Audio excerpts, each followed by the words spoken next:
Hi, I'm Eli Sussman, executive chef and partner of Gertrude's. We're here at the restaurant in Prospect Heights, Brooklyn. Today we're gonna be making the best latkes that you're gonna ever be able to make at home. The latkes are one of our most popular dishes. This is a dish that we're very proud of here at Gertrude's. We make hundreds and hundreds of latkes here a day. We make several thousand latkes a week here at Gertrude's. We make them all by hand every single day. I think what makes the perfect latke is that it has a crispy, almost teeth-shattering experience. A little bit chewy so you can actually taste the potato on the inside. And then the toppings, some people like to go sweet, some people like to go savory. Let's make some latkes and I'll show you how I do it.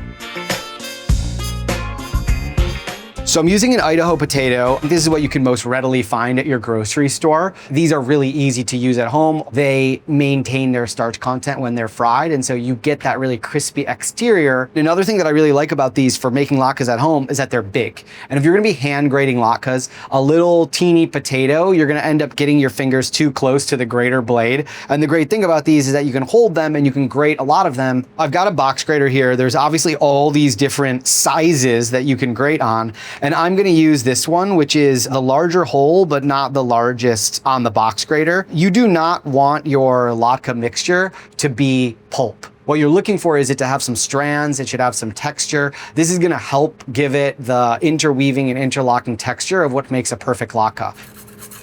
I think it's important to actually pay attention when you're grating latkes. You should really be looking at your fingers while you're doing this, because what you don't want is little pieces of your skin inside the latke mixture. If you're not comfortable going too far down on the potato, just discard the end of it.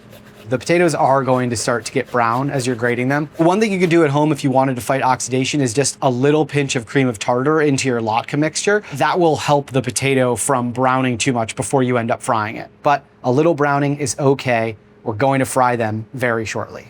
The reason that I kept the skin on is, as you can see, as you grate the potato, moisture is coming out, right? The process of grating them is releasing the moisture. It makes it extremely challenging to grate a potato that has been peeled because it's wet and it's slippery in your hand. So part of it is that I'm saving myself a step. I don't have to peel the potatoes. And also it gives me a really nice texture that I can hold onto so the potato doesn't go slipping out of my hand while I'm grating it and I don't end up grating my hand. All right, so we're gonna grate an onion. This is a white Spanish onion. We've removed the skin already. You could use a yellow onion as well. It doesn't really matter what onion that you use. What's the most important thing is the ratio of potato to onion. It is not a 1-to-1 ratio. That's gonna make your mix way too strongly taste of onion. What I like to do is a 5-to-1 ratio. For every 5 of these potatoes that you use, you're gonna use 1 onion. Remember, the onions are going to burn faster than the potato in the fryer. So the less onion that you have and the more moisture you get out of there, the less likely you're to have a latke that's gonna burn. It's easier if there's a flat edge, and then you can grate it much easier along the side of the box grater. There's not really any way to guard against crying. You're grating an onion, you're gonna tear up a little bit. It'll be over before you know it. It's a very Jewish thing to incorporate crying and pain into the dish. So these onions, there are some strands, but it is a little bit more mashed than it is like the potato. That's totally fine. I actually like that. It'll make it easier to disperse it. We're going to mix it very, very gently all together. We're not actually trying to incorporate it fully, because all I want to show you is that at this point, I have not added anything at all. There's nothing in this bowl except onion and potatoes. And it's full of moisture. So I'm gonna try to get as much moisture out of this potato onion mixture as I can before I add back in the wet ingredients. We do that because when you wanna fry something, you want it to have the smallest amount of moisture in it so that we can get it extremely crispy. Or it will be too wet and it will just end up breaking apart in the oil. I'm gonna move the wet product into a bowl that has been lined with a cheesecloth or a kitchen towel. You're going to twist up. And as you're twisting, you're even gonna see that all that moisture is gonna come out. A lot of people like this method more than using your hands because they think, number one, it can be a little bit more efficient. And also then you've got all of the latke and it's an easy way to transfer it to another bowl. So I'm just gonna keep squeezing and squeezing until all that moisture comes out. And as you can see, a ton of liquid has come out. Probably like a 1/4 cup of water has come out of 1 cup of the latke mixture. At this point of the process, the biggest mistake that people are gonna make is not remove all of the moisture. So you're squeezing this out and you feel like you've gotten all the moisture out, or you're moving really rapidly. And what you're going to see is that there is still a huge amount of moisture in this very small amount of the mixture. So this is the consistency that we're looking for. You can already see that actually some of the potato mixture and onion mixture is already like a little bit stickier. It's still gonna fall apart, but since we've removed some of the moisture, it already will compact a little bit better than it would prior.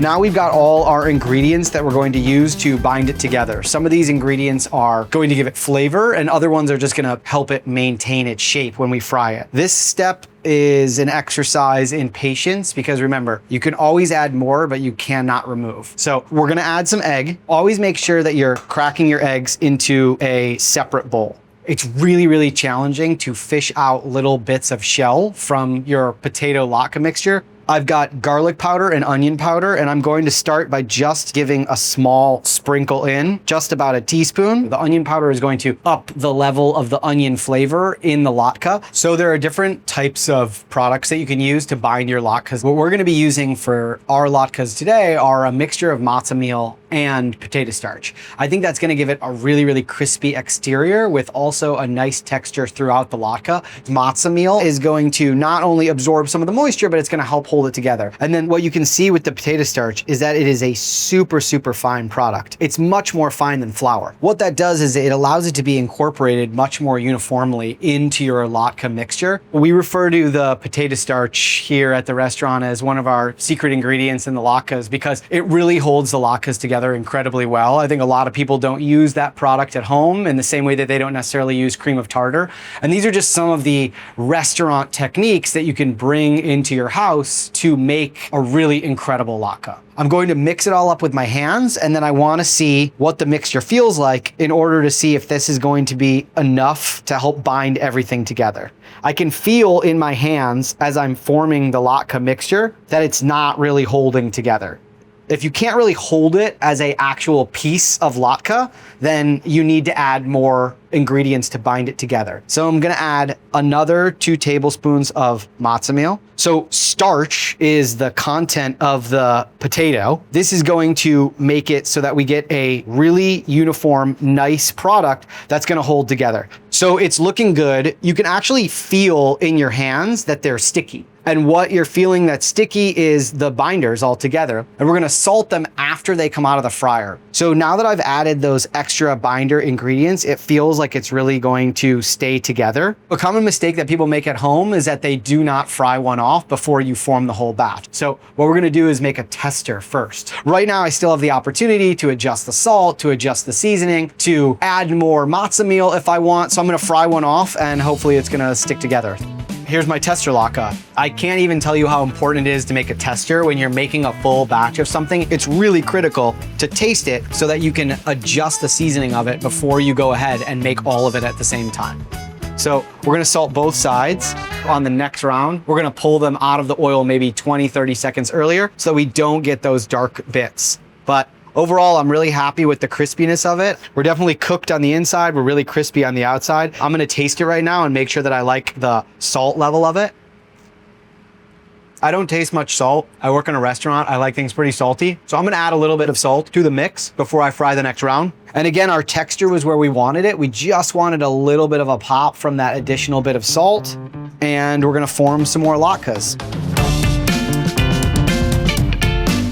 I love to have like a little bite-sized latke. And so we're gonna make about silver dollar size latkes for this round. And we're gonna round them off in our hands and just set them aside. And I'm trying to really make them perfectly rounded so that I can show you that I can make really nice rounded latkes. But if you want those little flyaway pieces, those little jagged edges on the side, you don't have to make them perfectly rounded. Some people like those little crispy bits at the edges. Again, we're gonna get those because we've made them thin and we've added enough potato starch that these are gonna get super crispy. But this is the size and the thickness that I like them, but you can play around with them a little bit in your home kitchen. The latkes at the restaurant, they're a really laborious process. We always basically have someone either mixing or hand forming latkes. We consider it in the same way where if you were to sit down at a sushi restaurant and get a beautiful piece of hand-formed rice with some raw fish on top, that's the same way that we kind of envision the latkes that we serve at Gertrude's. We're trying to get them uniformly, same size, same thickness. It'll help us track and make sure that we get them in and get them out of the oil in the same round. So we've got our latkes here. They've been tested, they're shaped properly, they taste good, they're the right consistency. Let's go fry them up. Here I've got a short pot and I have a really shallow amount of oil. So it's only about 3 inches of oil. I don't want to have the pot full of oil for a couple reasons. Number one, it's easier for less oil to heat up quicker. So if I need to move it off the heat, it'll heat back up again quicker. Also, I just don't want to have to navigate a very deep pot of oil. It allows me to grab things out of the oil easier. So I've got a fish spatula right here. This is a professional kitchen tool, but maybe you have one at home. If you don't, it's a great thing to have around the house. It allows me to slide easily right underneath the latke, and then I'm just going to drop it in the oil. When you're frying things at home, it's gonna drop the temperature of the oil. So a great way to regulate the heat would be to buy a candy thermometer. That'll allow you to really understand how hot your oil is. Here at the restaurant, we have a deep fryer. It self-regulates, so it always fries at 350 degrees. When you're frying at home, you really wanna keep it in that 325 to 375 range. That's how you're gonna get a perfectly crispy, uniform fried latke. So you don't want them to crowd too much in the pot. There's a chance that if they touch together right when you drop them in, that they'll kind of glob all together into a big potato hunk. You want them to be, they're separate individualized latkes. So if you have a kitchen spoon or a fish spatula, you can always reach in, and once they start to get a little bit golden and you know that they have a little bit of a crispy exterior, you can start to separate them and move them apart. You want to try not to jostle the latkes while they're frying, because the more you poke and prod at them, the more likely they are to explode or to come apart or to have you stab through them. While you're cooking your latkes, little bits might fly off the edges, and those little bits are going to sink to the bottom. They're going to get too hot, they're going to burn. It's going to actually change the flavor of the oil, and it's going to give it an acrid, burnt taste. So in order to make sure that all the latkes taste clean and delicious, you want to change your oil while you're frying. You move the oil off to the side, you let it cool down, and then you heat up a new pot of oil. So these have been frying for about 1 minute. We want to give them about 2 or 3 minutes in the fryer. Here at the restaurant, we do 3 minutes exactly. At home, because you know the temperature of the oil is going to be coming up and down as you add your cold latkes, you probably are going to have to give some of the later rounds a little bit extra time, because they're going to need a little bit of that additional minute or two to actually fry. So I'm going to pull one out of the oil right now so we can just look at the status while the other 3 are frying. You can see we've got really, really nice browning. There's great color on both sides, but you still see that there are some interior portions that don't have that golden brown yet, which means to me that the inside of it is not going to be fully cooked yet. So I'm going to drop that back in. I'm going to give it just 1 more minute. When I put them in, they were really, really bubbling like crazy. A lot of the moisture was leaving. As there is less and less moisture in the product that you're frying, you'll see the bubbles start to die down and almost like dissipate. These are going to continue to fry, and so they still are bubbling a lot, but it's a lot less than when we put them in. So I know that just from looking at them, they're almost done because they're golden brown and they're not bubbling up as much. You do want to pull them right at the point where they reach that golden brown, because they are going to carry over just a little bit once you pull them out of the oil. So I'm going to pull these. Again, you want to drain off a good amount of the oil, and then let's put them on either a baking sheet that is lined with some paper towel or with a kitchen towel, so some of that excess oil can drain off. I want to salt them right away while there's still some of the oil that's still hot and still liquefied on the outside, so that once that oil dries and it evaporates a little bit, the salt will have bonded to the outside of the latke and it's going to stick. If you wait too long, you're going to salt the item, and then when you pick it up, the salt's just going to fall right off. So now I've got my crispy, golden brown, delicious latkes. They've been salted. They're ready to be dressed or topped or dunked in whatever you want to eat them with.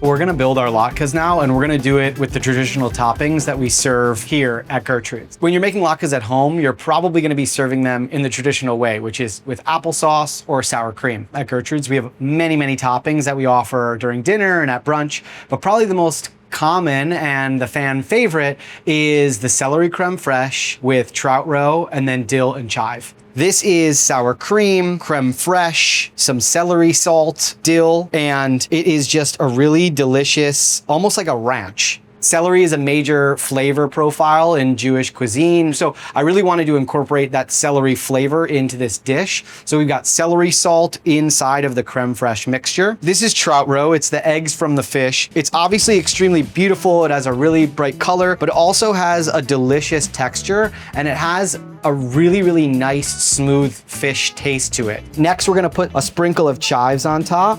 This gives it some clean vegetable flavor that is going to cut through the richness of the trout roe and the celery creme fraiche. And then last but not least, we're just gonna put little sprigs of dill on top. I love the flavor of dill. I think it's really brightens this up, and also it just looks really beautiful on top. So now we're just gonna plate them up. You can get really creative with your latkes. It could be sweet, it could be savory. Here at the restaurant, you can get latkes with lox, with smoked trout. We make a pastrami salmon salad, an apple compote that comes with sour cream. We also used to serve them with maple syrup and a maple butter with your latkes. You don't just have to use the traditional toppings. So we have our finished latkes here. They're nice and small and handheld. They look perfect. They're ready to be eaten. It's got that hot, crispy latke. It's got that really, really shattering crust that you gotta bite through. It's got some nice texture in the middle of almost like not mashed potato, but really warm, delicious potato on the inside. And then the cold celery creme fraiche on the top perfectly complements the hot latke. And then the trout roe gives you that kind of burst of flavor that really makes it that like Jewish traditional latke with a little bit of dill and chive on top to just give you that little extra pop of flavor. Latkes are a pretty humble dish, but by putting a lot of care and love into it and really paying attention to the process, you can create an incredible end result that is going to be super delicious. And if you want to top it with some special ingredients and some luxury items, you can take a very humble product and turn it into something incredibly special in your home.